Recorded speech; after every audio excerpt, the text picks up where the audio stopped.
Live, baby. Here we go. We're back. We're back after how long? It's been about 3 years or so. Yeah, 2019. Let's say 2019. I think the last episode we recorded was around August 2019 in Marina del Rey, California. With who? Oh, we were with Calvin, Kelvin Corzine. Calvin Corzine. Who else? I just know that because I looked. It was like the most recent thing on hmm my website. We've had a few conversations then. It was fun. It was a good trip, Mm-hmm. and now we're back on you know, evolved and with a bit of a different approach. Same people, um, similar concepts, similar styles.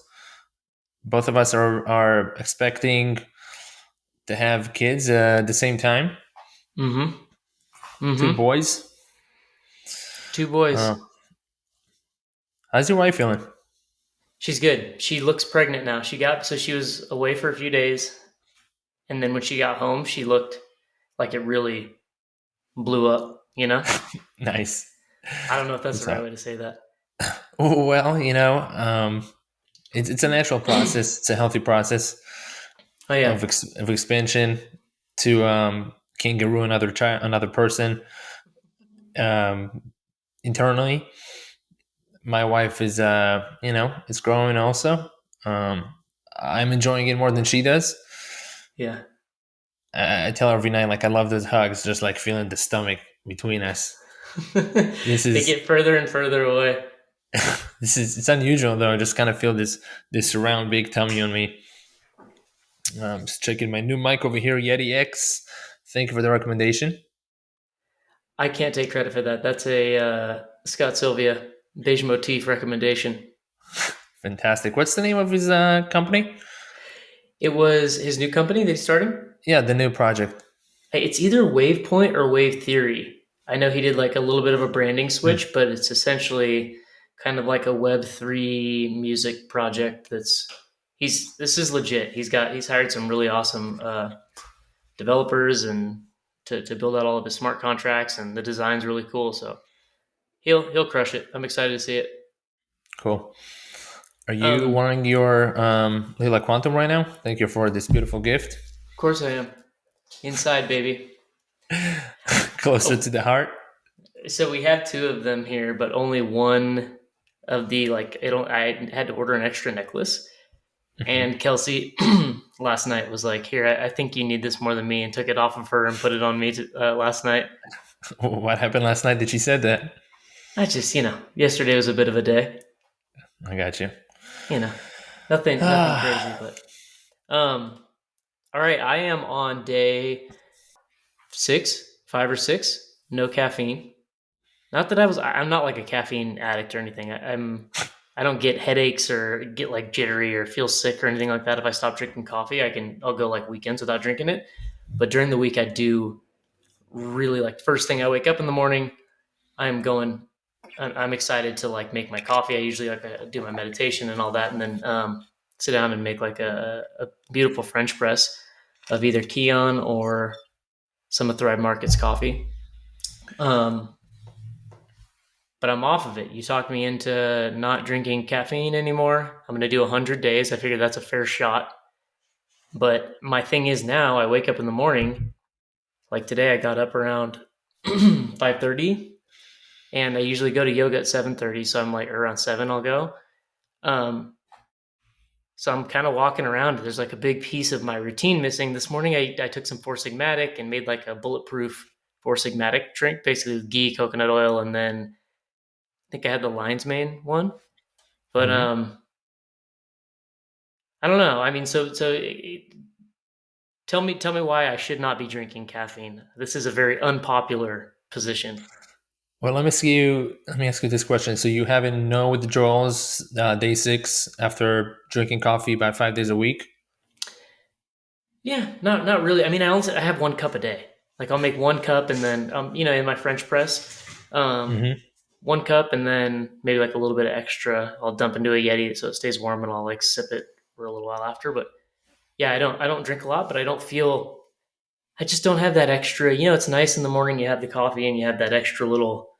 ready to kick ass and take names. Are you feeling the same amount of motivation to kick ass without the coffee? I guess so.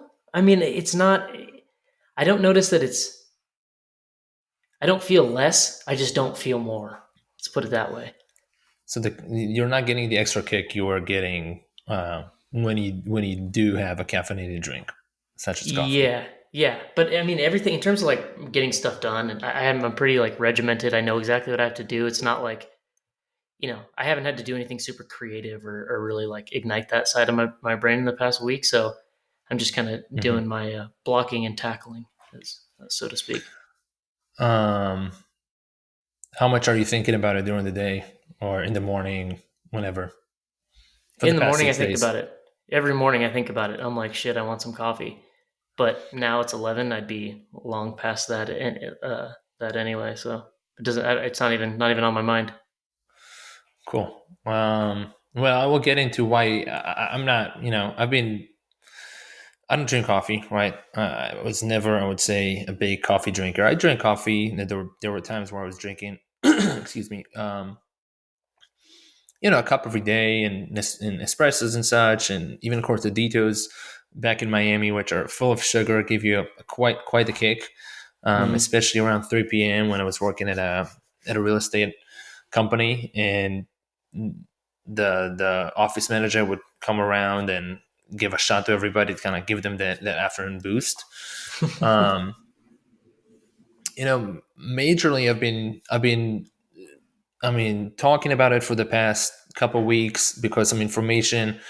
Um, I was presenting some information about caffeine. I mean, I already know this. My wife has been off coffee for a few years now, but it kind of it's kind of the same information with some more depth has been circulating. One, you sent me an email from I think Carnivore MD Paul Saladino Mm-hmm. about how he has this contrarian approach that it's an overall net negative. It does have benefits, like a lot of things. I mean, moderation, and I think he said it as well. There's something beautiful about taking a stimulant, let's say once a month, or once a week for some people, or once every few months. I mean, it depends on the person. I think as a whole for society, who are drinking coffee, and usually even at the farmers market over here, and in other ones that I've been to in California, I'm living in Georgia now. The longest lines in the farmers market are for pastries and coffee, Or and dude, go to an it's airport, like you give a yeah, 7 a.m. airport. flight or I mean, something. It's everything is dead, and then that like Pete's or whatever you name it, coffee shop is around the corner. I used to be in that line, how but long now does it take? Like 20 minutes? I don't know. But people will do, and everyone in that line, I'd say, I don't want to say everyone. It's a bit of a overreach, but half the people look upset. They're like, I don't want to be talked to. I like nothing Hmm. happens until I have that. I was never at that point, but I do love a good I love I'm one of those people. I'm very energetic, and I like the feeling of being like ramped up. Like, hey, let's go, let's get something done. I like feeling effective and productive, and like I'm accomplishing a lot. And coffee does that.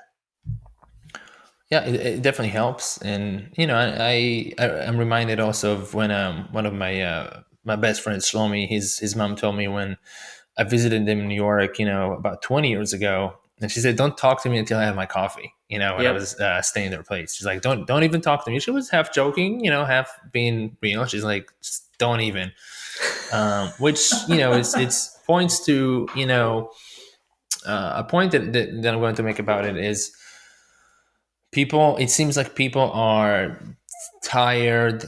They're tired, right? They're possibly not getting sufficient and good enough sleep to the point that when they're waking and they're awake, they're waking up and there's stuff that they want to do to experience life, whether it's work, hang out with their kids, tend to their garden, etc. They don't have the energy, the motivation, or the mood, be in the mood to do those things. And what helps them get into that state is this addiction, right? And I'm talking about it as an addiction as I picked up this book called The Addiction Free Lifestyle right here, from Ronnie Landis. I met him in Austin when we were there. Actually, that was the day that you already were gone. And it's an addiction. I mean, we think about addictions, we think about alcohol and drugs, we think about kind of like the really super detrimental bad situations, but there are all kinds of addictions. And I think coffee is one of them, and it's the body being addicted, the mind being addicted to something. It just wants it to get to a certain state of consciousness, state of mind, mood, etc. So I mean, the dependency, I think, being dependent on something is one, not great. As we know, a stimulant such as coffee, based on what I've been reading and experiencing, it creates a sympathetic state, right? So fight or flight, for the ones that are not familiar with the word sympathetic. There's sympathetic, and parasympathetic is kind of the down regulating, the more calm, the states we get into when we meditate or post workouts and such. So I'm personally not a fan of being in a fight or flight mode, almost at all, right? So it's only if it's necessary, um, and I really have to get into it. I'll utilize this. What do we call this? Paleolithic, prehistoric part of us. But otherwise, I mean, I wouldn't want to start my day, and also when I heard you saying like, oh, I would start my day with coffee. I also know it's dehydrating, right? So uh, there's some That wouldn't be dehydration. empty. That would not be empty though. I would always have like a quinton, a glass of hydrogen water, Mhm. and then my coffee. I wouldn't go straight to it. Right. And then, Polchek also recommends, I've studied with Polchek that, Polchek of the Czech Institute, that if one is going to have coffee, they want to keep their coffee habit. It's best to have it on, first hydration, right? But then some food in the stomach too. So you can absorb to some extent with some food and not have such a strong effect. Does When bullet one's like a bulletproof does that, right? Like if you have it with with, fat, if you have coffee with uh, like some fat in it, does that count as being with I, food? I I think it counts to an extent. I don't know, right? I mean, I used to do those. I don't remember as much. I don't think it was in as much in tune as much with my body at the time. At this point, when I have coffee, which is let's say on average every 2 or 3 months, I will definitely have like a big meal before. And usually, I don't want to drink after 12, right? So we talk about half life and then the disturbances it can have with sleep and circadian rhythm. So, I mean, for those reasons, I mean, kind of we talk about circadian rhythm, sleep, fight or flight, dehydration. It doesn't seem to me like a net benefit. I get like the boost. And when we used to drink coffee, specifically at movement practice with Johnny Sapanoso back in San Francisco, and he used to make it in community and about to get into a very high level movement session, that a bunch of it requires some serious mind body connections, then I'm like, you know what, I'm gonna get into the Jedi mode. And Hmm. also I've seen the benefits. I've seen the benefits of doing this also, not every day out of the week, just kind of like maybe once a week. Like I'm deciding every Tuesday I'm gonna get into the session and drink with a few people, and usually it'll be like a third or a fourth of a cup, because I know once I pass my threshold, like now I'm jittery, and I'm not in as much control in my situation, you know? I wonder if that's the way to do it. Treat coffee like microdosing. It's not like you're gonna microdose LSD every day, but maybe you do it like once or twice a week. I think at the most I was doing it twice a week. Hmm. Um, Maybe you have like one day on Tuesday or something, you have a little third cup of coffee or half a cup of coffee, and on because that's the thing when you haven't had it in a long time, a little bit goes a long way. And that's the same with kind of everything, right? I mean, that's the same with cannabis. That's the Hmm. same with meat to an extent. It depends, of course, on what one wants to achieve. But I think most people, most things that we do, especially in Western society, kind of every day, which is whether it's eating meat, drinking coffee. For a lot of people, consume cannabis in some shape or form. Social media, and I can go on, right? Um, they have their place, but I think the real benefits come when it's being done once in a taking them out, usually no more than a week. And most of us, I mean, including myself, don't have yet the discipline once we get into it to do it in that frequency. And also, if we do have the discipline, a lot of times our mind is busy looking for that, once we do it. So for me, for example, let's say, you know using cannabis or something, once I open that can of worms, perhaps I can have the discipline, but now my mind during the day can be busy looking for that substance it got so much benefit from. And now I'm not being as focused on the present moment or the things that I want to do, because there's that urge of the leftovers in the body that say, hey, give me more of that. And sugar, of course, is the same exact thing. Huh. This is kind of a half baked idea, but even sometimes when you make things a little bit harder to reach, you may not. Okay, so another example of like an addictive thing is social media. I haven't had social media for years, but I recently got on Twitter because of real estate Twitter. There's like a bunch of really great community on Retweet. Um, but I didn't want to have it on my phone, so I had it on my phone for a little while. And I was like, oh, I'm looking at real estate Twitter a lot for whatever reason. When there was, I'm like sitting there waiting for something or whatever it is. But then I said, okay, this is not a good habit. I'm going to just use it. I'm going to delete the app and just use it on desktop on my computer. And the thing I noticed is when I'm on my computer, I'm usually not just like fucking off. I'm usually doing something that's important that I need to get done. It's like this is kind of where I work. So I Hmm. would never go on Twitter. I would just never go on Twitter anymore. So I actually just re-downloaded the app onto my phone because I said, oh, the only time I'm gonna use it is when I have time to waste time, and that's not when I'm on my computer. So it actually like went full circle. It actually makes more sense if I'm going to engage with Twitter, which I think there is some value for me spending 30 or an hour a week on it. Um, I guess I got to do it on my phone. The only one that's held true is Telegram, but that's because I also talk to you a lot on Telegram. And they have like a really nice, there's a desktop app where I don't think Twitter has a desktop app, do they? I'm not aware. I just use it in the browser. But Yeah, same. yeah, I don't think they have an app. no, no, no. So yeah, it makes it a little. I wonder if there's like that same kind of thing with coffee, Hmm. where if I made it harder to get, at the end of the day, it's also like just if it's not. Here's how I knew something was wrong with it. You would give me shit for it, or you would not even give me shit for it. You'd just be like, "Oh, you're having a cup of coffee," in this like sly little way, like, "Oh, you need something to bring you up, huh?" And I felt a little guilty about it, and I was like, "All right, Hmm. if this is totally pure, if I know this is a net positive, why am I feeling guilty about this? Why am I like a little bit ashamed that I'm using coffee?" There's like it seems like a little bit of a crutch, and maybe it's ego or who knows, but I felt like, oh, maybe for some reason it rubbed me the wrong way, and I said, all right, I'm going to do 100 days without it. That's cool. That's awesome. So, well, this all to say, all of this stuff with coffee is because you've given me sort of a suggestion around a replacement. Hmm. Um, and you know me, I love a good supplement or some kind of. Yeah, I just ordered mud water. I'm gonna try that. I've been trying most of it's the ritual, right? If I can like wake up, stay in my little routine, and then make some warm mug of beverage that has like a little bit of fat and some adaptogens and some medicinal mushrooms and all kinds of things in it, where I think, oh, this is I'll placebo my brain as much as like the actual benefit. But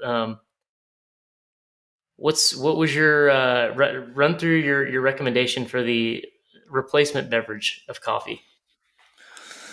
Um, from what I've read from Ronnie Landis, which is also in conjunction with what I've been doing lately, is cacao. Cacao kind of is the main ingredient. Of course, also based on your recommendation, I was doing green juice, specifically Organifi green, which is also, I mean, for me, it's a great boost. It's always have been. I also like starting the day a bunch of times with green juice.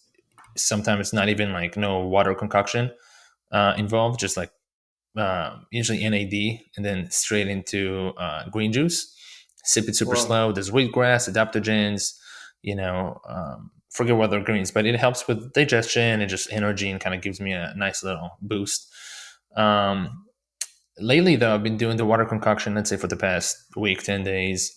And then I make So I take my daughter to school. I come back and I make, and once again, it comes back to like a hot drink. Also, my throat has been hurting a little bit. I think it's from pollen and such.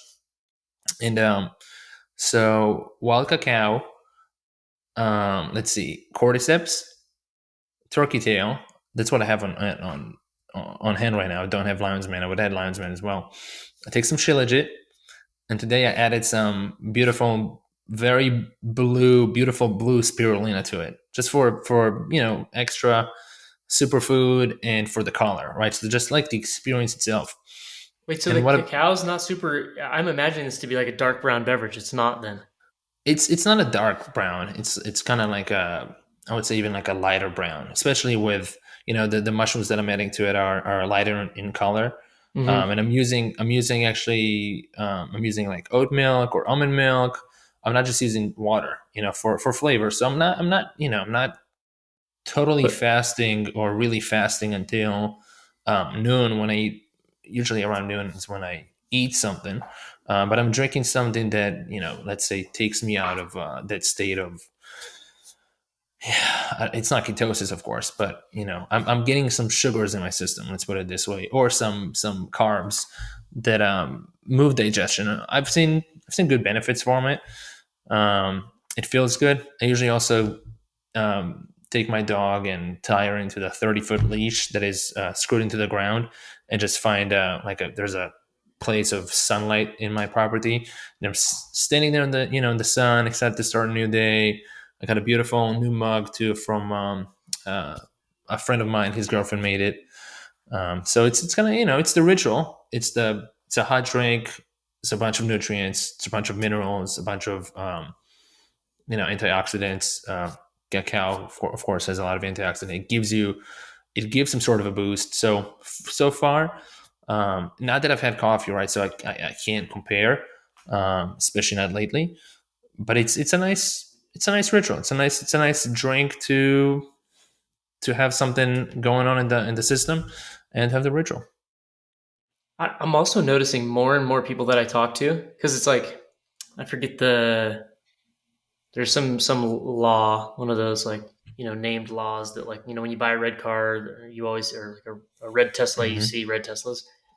Hmm. The past 5 days, I'm obviously talking a lot about how I'm not drinking coffee, and more and more people tell me, "Oh yeah, I don't drink coffee," and these are like seemingly high functioning business professionals, like people that you would think drink coffee, but they Hmm. don't, and a lot of them have been off it for some time.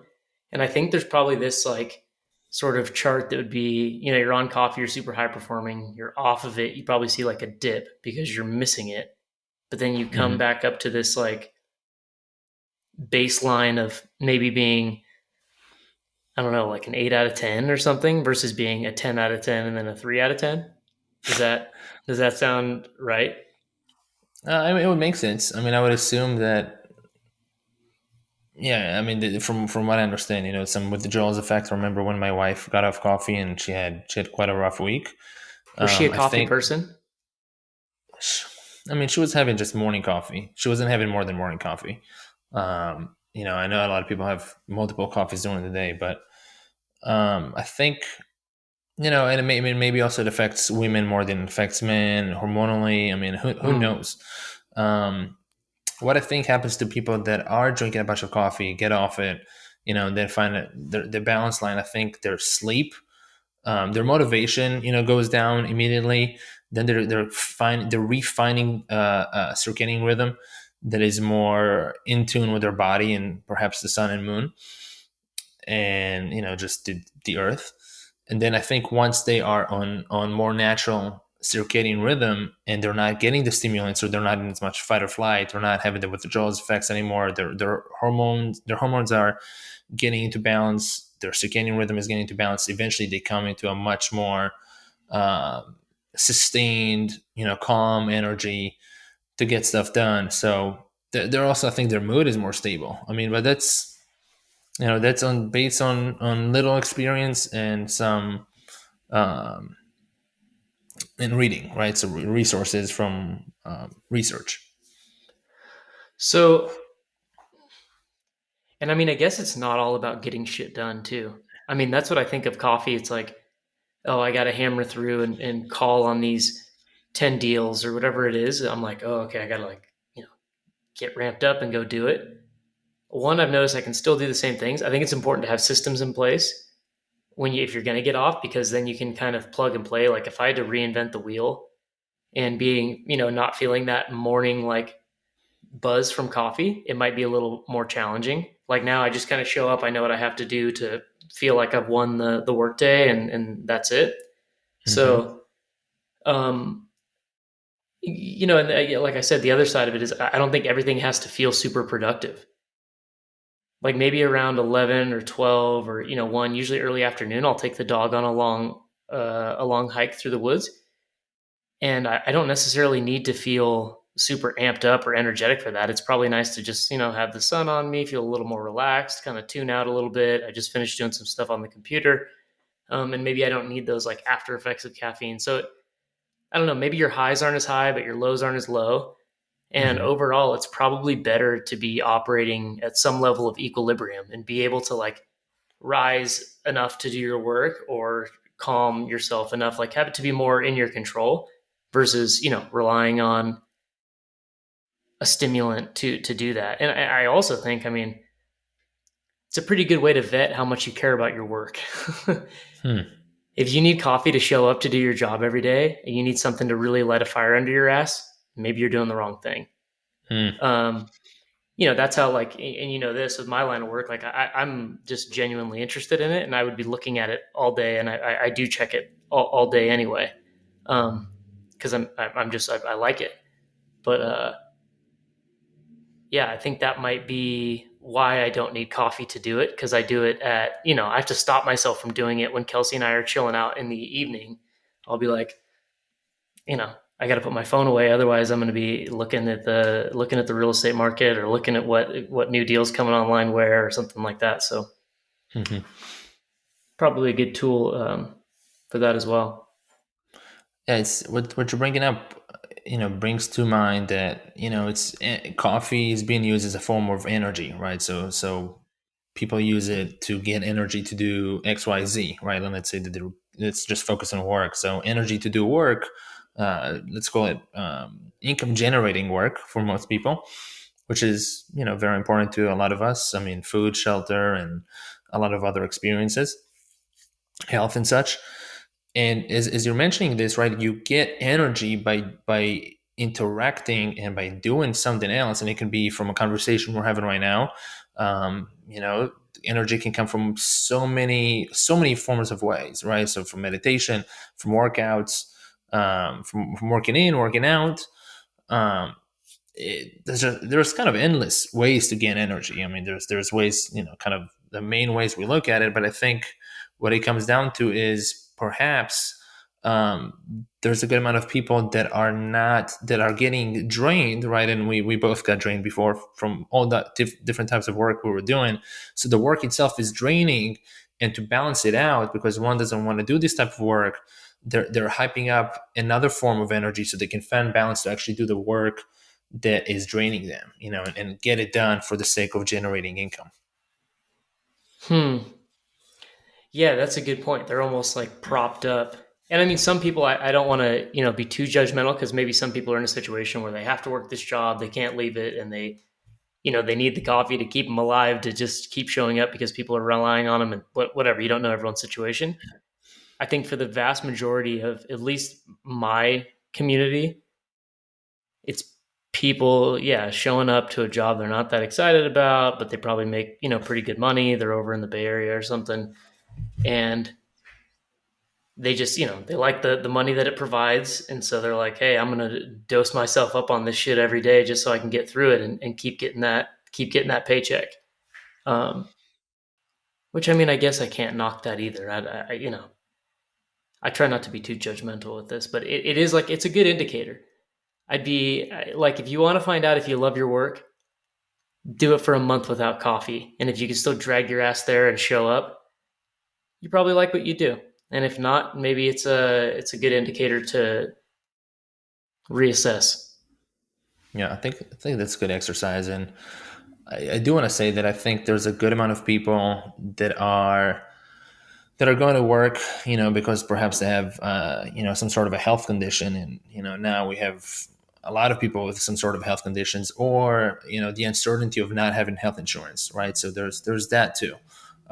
So I think for a lot of people, that may also want to change line of work, the comfort beyond of the lifestyle and how they say are going to be portrayed in society, or their ability to go and hang out with the people that they love over the weekends for golf, drinks, etc., vacations. There's that part. We know, I know that a lot of people don't talk about these things, but I mean, in my line of work now that I'm more involved in health, and I work with people one on one, groups, and etc., and I get to hear what they're going through.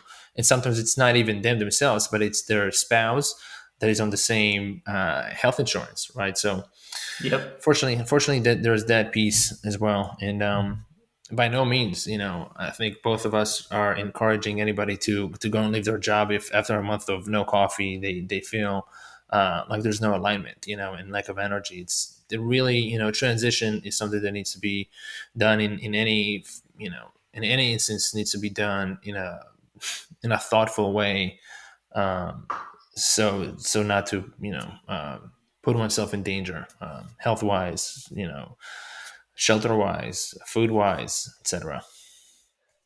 Yeah. Emotionally, so emotionally as well. Emotional health is very can be very fragile. And anyway, so that's that about caffeine. And I was talking to our friend Mary McQuaid from Climbing to Wellness, and I sent her the article that you sent me from Carnivore MD about coffee, and she likes her, is it matcha?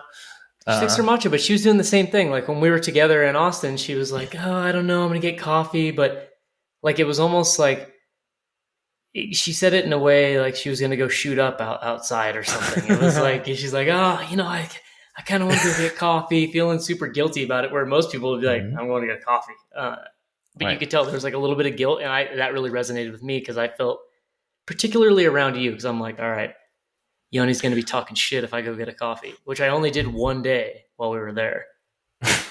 I want to segue to another thing that came up yesterday with one of my friends here. I'm about to host a men's retreat in July, and I have a local friend, kind of a new friend, as I've been to Georgia only for a few years, and I know this guy for probably, I don't know, 6 months or so, and he's interested in coming to a men's retreat, but he had an experience that has to do with part of the activities that we do at the men's retreat that was unpleasant, let's say 10 years ago. And he showed a lot of interest, is kind of in, and today he texted me this morning and said, I think I'm going to sit this one out. I'm not comfortable doing this, right? And I did tell him, and and a bunch of other people that, one, of course, at these retreats, there's nobody is pushed to do anything, right? It's about a holistic experience of establishing a routine, learning all kinds of lifestyle um, practices, and bringing brotherhood, and a bunch of other things, right? But what was interesting to me, in a similar note to how you and Mary were feeling about caffeine, um, is that it pointed out again that there are two. I think I'm kind of perhaps generalizing, but there are two ways to operate in the world, and we talked about it many times. There's operating out of fear, and there's operating out of love, right? And I'm generalizing, but if make decision making out of fear, like I'm not going to do X because I'm fearful that Y is going to happen, I think it's is a, I don't know what word I'm going to use, but I'm going to use this one now.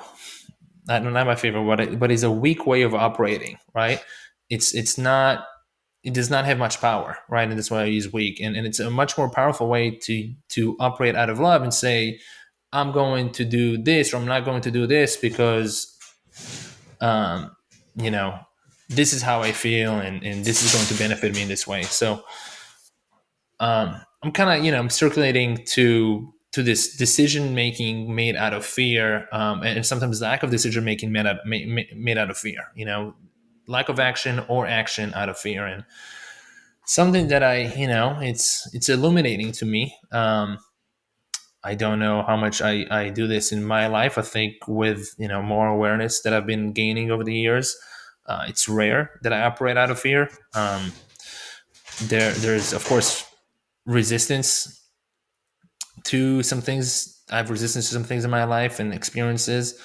Um, I remember the resistance that I've had when we were in Peru in 2018, and they were doing rapé, which is shamanic tobacco, and I have some resistance to tobacco. I was never a tobacco smoker. I was surrounded by tobacco smokers in my homeland, everywhere. I mean, we're talking about restaurants, bars, and just I have a negative association with tobacco and the effects that it has on a lot of people. So, And you had that's to one thing. snort like liquid tobacco a few days prior, so Yeah, it makes which sense. yeah, and it was an uncomfortable experience. Of course, I recognize the benefits of hold on, here you are. So I want to say I recognize the benefits of tobacco, and I recognize the benefits of a lot of things. Just kind of giving an example of a thing that I have a resistance for. But yeah, I mean, I just find it unfortunate when fear takes over decision making, and of course, as we talked about, guilt, shame, fear. I mean, all these lower vibration forms that we have of consciousness in this life. So, just Lower pointing something vibration is a out. good word to use, or a good phrase to use instead of weak. Yeah, that's thank you. I was That's a looking good for one. it, and then when you said lower vibration, that reminded me. And that I'm using low vibration because it relates to the map of consciousness that I often talk about. Map of consciousness created by Dr. David Hawkins, also known the real doc. You call me doc, but this is the doc. Um, Oh, that's why and I have that book. You must have recommended that. I have like mhm. 15 books on the shelf because I have all the thousand other ones that we haven't unpacked yet. But that's one of Nice. them Yeah, there, and I so was wondering where that came from, but that must have been you. that is one of my favorite books. Also, my wife truly enjoyed it. I mean, the amount of gems in there are like no other book, to be honest. Um, and for people who are listening right now and wondering what's the map of consciousness, you don't have to read the whole book. You can just search online for map of consciousness, and you will see and you find like a visual of a scale of consciousness states, going from lower vibrations to the highest vibration. From I think shame or guilt is the lowest one, and then the highest vibration is some super high form of enlightenment. So yeah, it's a Yeah, it is really is it enlightenment. yeah, because there are, I think, yeah, there's like love and joy, and perhaps there are a few levels of enlightenment in there, which it's fascinating on its own. Wow, you know Um, what's really crazy? Once they switch, I'm looking at it right now. Once they switch from being almost like negative to positive, mhm. right below neutral is courage, where you would think Yeah, courage would be on the positive side. I mean, Courage so is one below neutrality. yes, that's interesting. And courage, as David Hawkins say, that's the level that separates from the lower and higher, right? So it takes courage um, to get out of the lower vibrations into the higher vibrations. I think what's interesting about neutrality is then, let's say that somebody who's neutral, it's kind of like there is no good and bad. I'm not mad. I'm not perhaps joyful. I'm kind of like, it is what it is. But it takes courage to get over anger. It takes courage to find empathy. It takes courage to find compassion, and it takes courage to as you were talking about shame and guilt, to kind of look at it in the face and say, like, am I feeling guilty? Am I feeling shameful about what and why? So it's interesting. I think it's called the level of integrity, level 200 on the logarithmic scale of the map of consciousness out of 1,000. So it's from 1 to 1,000. It's an interesting scale. And also, as David Hawkins mentions there, I'll briefly mention this, there is no good level to be in. It's not that level 1,000 of enlightenment is better than level 20 of shame or guilt. Bullshit. I'm not It's buying it. Well, it's you can say subjectively you enjoy being more in love and joy and Ah, enlightenment than you enjoy this, but they all serve a purpose, and they all serve a purpose in this experience on Earth in this 3D in this third dimension, and they all have a purpose and they all have a beauty in them. So there's a benefit to experiencing the whole gamut of life. I personally, and you personally, I don't enjoy being in shame, guilt, apathy, anger. I do enjoy much more being in love, joy, bliss, enlightenment. You know, having a voice of reason within me. But once again, it's to say that there's no, however one feels, it's there's a level of respect and grace to every state, and it's about the experience. We're here in these bodies on this earth to experience life for the sake of experience. I talk about it often. That's the whole beauty of it, is being able to feel. We have our emotions, our energy, emotions, and then we have our senses to feel those states. Because beyond these dimensions, when we don't, where bodies are not involved in the energy, they're still, of course, have some sort of life, right? They don't get to experience that, and that's why a lot of times, and a lot of the stories are, the descending, we were descended or fallen angels and such, coming from a higher vibration into a lower vibration for the sake of experience. Because once you're in a utopia, once you're only in a higher vibration, you're kind of not really doing as much. It's kind of the same, right? So to spice it up, we fight at one another, we get into arguments, we do uh, subjectively, and we get into suffering, do subjectively bad things to one another. It's for the sake of experience, so then we can have the other side, right? So the light is being felt and appreciated when there's a shadow, right? So it's hmm. it's it's always about the yin and yang. When it's a whole, when it's unity, when it's union, singularity, it just is, right? And there's kind of the nothing, right? And the is and the everything is also the nothingness. It's the, as Joe Dispenza calls it, the Yeah. blackness. And it's a lot of sages and yogis say the void. There's nothing there. It's just nothing. So out of nothing comes something. Hmm. I hadn't thought of it that way actually, even though I've heard this from you 1,000 times. And Joe does call it the void too, I think, in some of his meditations. For sure. And it's in Yeah. yeah, it's a common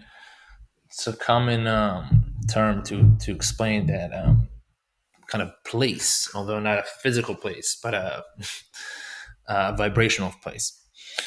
Huh. Well, Well, one other thing I wanted to ask you about. You just bought a. You just placed a healthy order of new supplements, and you're not a big supplement guy these days. I mean, what do you take right now? I know you take NAD. You take the Bioptimizers probiotic. You PMO3. take Yeah, you take vitamin D. No. I do not take vitamin D. I mean, I get Oh, vitamin D from the full spectrum of the it's true. beautiful thing that I worship called the sun, especially in these months. And when I don't, in the months that there's less sun Oh, you get the or lamp. sunshine, I use the Sperti, so the Sperti vitamin D lamp, and I get a few minutes, every other day. I do, it's interesting because with the supplementation, I was taking a bunch of supplements, and then, kind of based on recommendations back in the day. We talk Mm-hmm. about omegas, vitamin D, zinc, magnesium, which are fantastic. And then I was doing kind of nothing. I'm like, well, I'm just going to get all of it from food and, hydration and the earth. And then I came to a realization that based on the lifestyle that I'm living, perhaps I don't have access, or the time, or I'm making the time, and or using the resources to get the full gamut of the way I want to feel and age, right? The pace that I want to age and feel in my body. So now I mean, I do take a slew of supplements. I was talking about the mushrooms, for example. It's a supplement. At the same time, it's food, right? So it's Yeah, yeah. I also have a deeper understanding of what supplements mean, and a deeper appreciation for where they come from, how they're being made, and I choose them very carefully. But I take Wait, so you're NAD. just saying no synthetic? You're not really taking synthetic supplements. Most of them are kind of like a whole foods based. I mean, I would say most of them are. Most of them. I don't really know. For example, the first thing that I take in the morning, I don't know how to make yet, or remember how to make the NAD that I get from the one you recommended, Quicksilver Quicksilver Scientific. Scientific, yeah. I got a recommendation when I did my Viome um, test kit. Viome, I think it's Viome.com. They do a blood and stool work, and I got a recommendation to take NAD. And I've heard, what's the Sinclair guy? David Um, Sinclair. David Sinclair and Joe Rogan talk about NAD and its anti-aging benefits. So I take NAD in the morning. I usually have a water concoction after, which has episode of vinegar, lemon, honey, pinch of salt. Now I do the real salt, kind of change between real salt or Celtic salt. And I'm looking into more salts now. I'm looking into bamboo salt most recently, as I'm reading this fantastic book in here called Dancing with Water by MJ Pinkman and Melanie Evans. MJ Pinkman is known as like the water person. Um, Does anyways, Element cover? Because Element is essentially salt. yeah, element's fantastic for. I mean, if I'm gonna have element, which when I open a pack of element, I have kind of like I would say like 1/7 or 1/5 in most of that. It's a lot of salt for me because I get a bunch of other minerals from the structure water that I make and such. Um, but even some if thinking about the water that I have, right? The water that I have already has ocean minerals, trace minerals coming from water and wellness or ocean blue. I mean, all of these things are kind of supplementation, right? They're not just like I turn on the water, especially not the tap water. Or I live on a spring and I just get spring water from a spring. I do take quercetin, I take CoQ10, and BioPQQ, take Shilajit. I take the PMO3, pre and probiotics, vitamin C from liposomal vitamin C from Symbiotica. I take magnesium at night, either in a spray form from Yum Naturals Emporium or from Megas RT, which is time release. Should I take more things than that? I'm not sure. I think that might be it at the moment. But you just But added then, in. yeah. So now and okay. So now we're talking about the whole foods, right? We've been talking about eating nose to tail. We've been talking about hunting. You went on a few hunting trips. I'm yet to go on a hunting trip for all kinds of reasons. I do have a beautiful, fantastic freezer behind me, 21 cubic feet upright freezer. I have a lot of meat in there from farmers that I truly appreciate and am happy to get my meat from. And one of them, thanks to your recommendation, is Force of Nature, which already put in their meat grinds. What did they put? They put liver, gizzards, hearts, all kinds of organ meat. We're talking about nose to tail. It's not that easy to get nose to tail, and a lot of times it's where our palate is not used to it. We don't have the know-how on how to cook those things. So I placed an order with ancestral supplements based on a recommendation from my dear friend David Green, and I think you might have told me about this a long time ago. But Paul Saladino also has a line. I think it's called Heart to Soil. And long story Hmm. short, I'm getting supplements that are mostly beef organs. And we're talking about what's in their spleen, kidney, blood, bones, brains. I'm going to give this a try. They're on the way, and I'm going to see Are if you they doing the make any difference. testicles? They ran out of testicles, and and Uh, and, and David was telling me, you gotta get the testicles, right? I yep. will get the testicles. I mean, fortunately for me, this area is been working very well. What I'm focused on and why I placed the order is that I still work with my rib injury that is going on 2 years and 3 months now. It happened in February 2020. It's moving, but I'd like to help my joints in the ligaments, recover and get into better shape here to to fully recover from this injury. That it's been, you know, that has been a blessing, but also bothering me. So that is the main reason why I placed the order. I also figured I may as well just try the brains, and I'm gonna let my wife experiment with some of these supplements and see how it helps her with energy, mood, and all kinds of health benefits. So. Yeah, I took the ancestral supplements for a while, and then Paul Saladino came out with his, and I just switched to his just to try it. Um, and then I actually am on subscription, so that's why I've been continually taking them. And Kelsey takes, I probably only take them 2 or 3 days a week, Hmm. which was not by design. It's just because I would sometimes forget to take them, and but she takes them every day, and that's she wouldn't want to eat organs anyway, so I think that's a good thing. But actually, David had mentioned something that he heard from someone else when we were in Austin. He said you don't need to take the organs every day because you'd Hmm. only have a kill maybe like every few days, once a week, something like that. So you'd only be spending maybe 2, 3 days a week at most eating organs, where you'd eat those first. And then you could, live on muscle meats for the remaining 4 or 5 days, and then you'd go back to hunting. Hmm.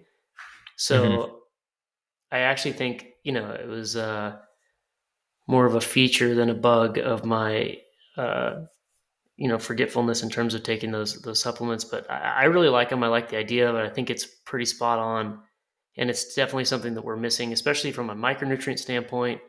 Our vegetables are depleted. Even the best organic, $5 a Hmm. bunch Whole Foods kale that you buy is still going to be pretty depleted and only have what was the numbers on that you said depletion wise? Did you say it's like 10% or I something? think it's 10% or less compared to 100 years ago for the average fruit and vegetables that we have available, organic or non-organic. So. Yeah, it's crazy because the soil used to be this thing that provided like the nutrition Hmm. for a plant. And now it's just basically like a medium. It just sits there and holds the plant upright. And we come through with these, tanks of blue liquid and put our nitrogen and your NPK Hmm. fertilizers all over it. And it's really a weird system where a plant used to sit there, it used to get rained on and pull all the, nutrients from the soil. Some of it would get eaten, it would fall down, return to the soil, and those Hmm. nutrients would be back. It was like this really great system.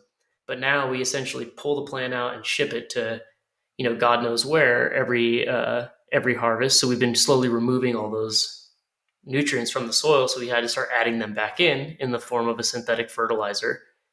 And the soil is just becoming more and more dead, stripped of its nutrition. We have to keep adding more and more of it in. But yeah, I do think you're going to have to kind of play outside of the lines and find micronutrients, especially from other sources. I think I take Quinton every day. You take Quinton still?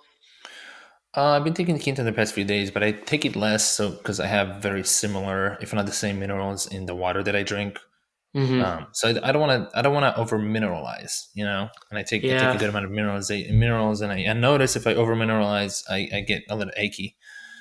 Really? Yes, there's it's that imbalance too. I remember that I our teacher at the time, Arcadi in San Francisco, told us to watch out for it, which is why he was drinking only reverse osmosis water. Um, I'm not a fan of doing just that, and he's much more dialed in than I am with his nutrition. So um, I drink mineralized water, right? But I yeah, I do wonder. want to. Go Johnny ahead. used to say that too to get your hair minerals. Like you send in Hmm. like the hair mineral test, and I just saw someone else told me, or someone maybe emailed me or something about that. But I think that's probably a good thing. I bet you I'm mineralized to the nines. I've got a lot of minerals going on over here. I mean, we're drinking exclusively spring water from Opal Springs, which is up in the Pacific Northwest, and it's like insane tested, very high quality water. Plus Quinton every day, Ion Biome, Hmm. Element. Yep. Oh man, maybe that's why my joints are a little achy. Well, if you find the test and it's a reasonable price, please send it my way, and I'll get tested too. Okay, I I'll do make want a to note. touch on the meat supplements, specifically about the organs. That I will actually touch on that before that, as you were talking about the soil. Also, we had animals, right? walking on those grounds and dropping their manure.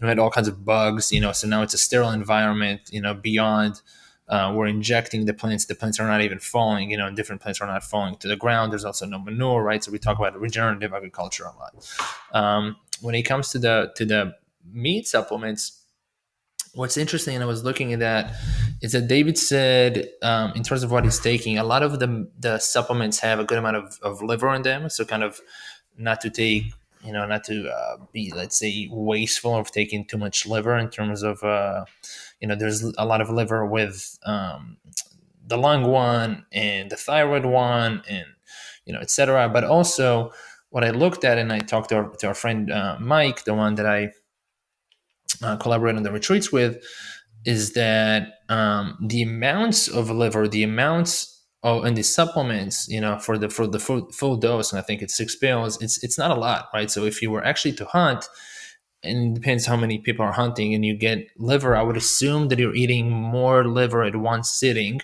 right? Because otherwise it would spoil back in the day. Um, than you would when you take, let's say, one day of a full dose of liver and beef organs from one of these supplement companies. So it's interesting to, either try to mimic that if somebody is fasting, not really eating much in between, and to take more than six, right? Take more than recommended dose. I wonder how that adds up, and some research would be necessary. And also, of course, for the people that are tuned in with their body, would be interesting to just experiment with, which I think is the best way always. Yeah, that's a good point. And further on that, I never take exactly, it's very rare that I count out 6 capsules. I usually just open the bottle and dump them into my hand. And sometimes I'll get 5, and sometimes I'll get like 12. And I figure, Mhm. huh, you know, it's like, I got to kill today. I'm taking 15 of these things, 2 mouthfuls. I'm good to go. Well, since you take a good amount of supplements, but we're coming to about an hour in here. Next time when we get live, we'll go over the supplements that you take. I think it's going to be at least 10 minutes. We'll As have to do a it's part 2, part 3, part 4. Yeah, it might be a few podcasts talking about your supplementation routine, and also the way you take them, and we'll dive into that. So yeah, we're just about to hit 1 hour in here. We haven't talked about this new type of podcast much, but these podcasts will mostly be the two of us chatting about life, about health, about um, whatever we're interested at the moment, and perhaps we'll bring in a guest or more than one guest every once in a while. But we'll let you listeners know that it for now it's just Matt and Yoni back on the mic chit chatting.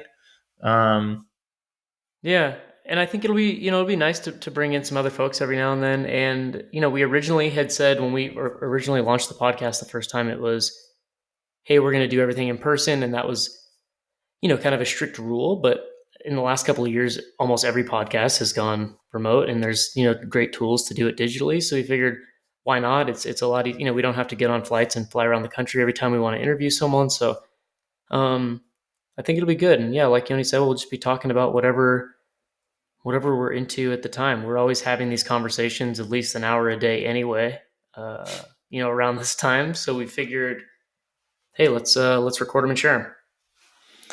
Yep. And not to say that we don't value in person conversations as much as we value them then. We figured, for the way we live our lives, and we're in different. We're quite far physically from one another. We have families. We have a bunch of stuff going on. We may as well just use the tools that we have on to do these conversations online and share them with you. So we'll definitely do some in person in the future too. But for now, we're going to focus on these online conversations. Beautiful. Right on, Doc. Well, we're at yeah, right at an hour here. You want to wrap this up? I'll get back to work. I'll let you. I know you got a bunch of stuff going on over there today. Let's wrap it up, baby. I will mention I'm about to launch my website, yonihavana.com, coming up soon. If anybody is intrigued by my men's retreats, those are called Men of Integrity retreats. You can find more information on michaeltiernoguide.com. That's Michael, Tierno guide, GUIDE.com. So michaeltiernoguide.com. Go look for Men of Integrity retreats. And thank you. See you next week. See you next week. Thanks. Peace.